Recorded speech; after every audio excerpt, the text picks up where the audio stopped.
इसोरनि सोमोनांथाव महिमा। बे गुवार बुहुमखौ रावबो बुंस'नो हाया, सानस'नो हाया। मादि मैया मा एसे सोमोनांथाव फोरबो नोंनि सोरजिनाय।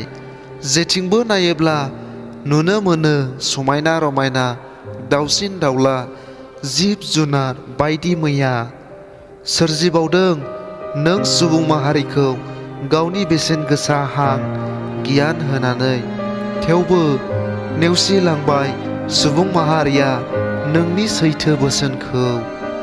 सुबुंनि गोसो मेगना गुबुंले जाबाय, आन्दायबाय गोजावना संसारनि हाबिलायाव। गबरबाय पापनि लैथोआव, सोर बोखांनो हानो फोरबु। नोंनि अनगा बे बुहुमाव बैथा गैयै जिउ दिङा। माबोरै हान्थिबावनो आं फोरबु।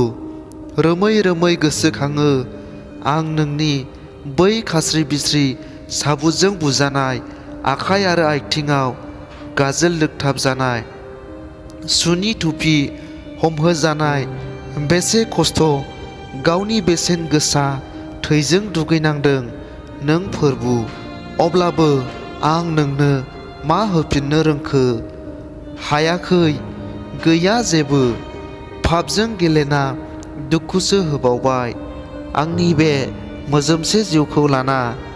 दिनै नोंनि बेसेबांबा गोजानाव दङ आं आफा।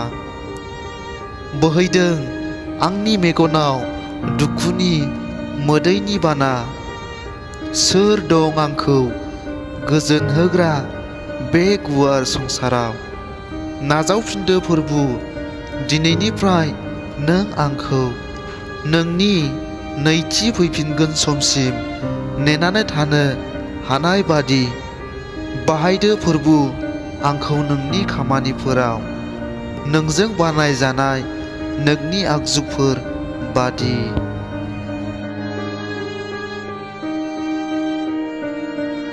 मोजां मोनदोंब्ला आंनि इउटुब चेनेलखौ साबस्क्राइब खालाम, लाइक खालाम, शेयार खालाम आरो लोगोसे साखाथिनि बेल आइकनखौबो थुनानै होनो दाबाव, जाहाथे आंनि गोदान खन्थाइ आवरायनानै आपल'ड खालामनायखौ नोंथांमोना बयनिख्रुइबो सिगां मोनहैनाय बादि।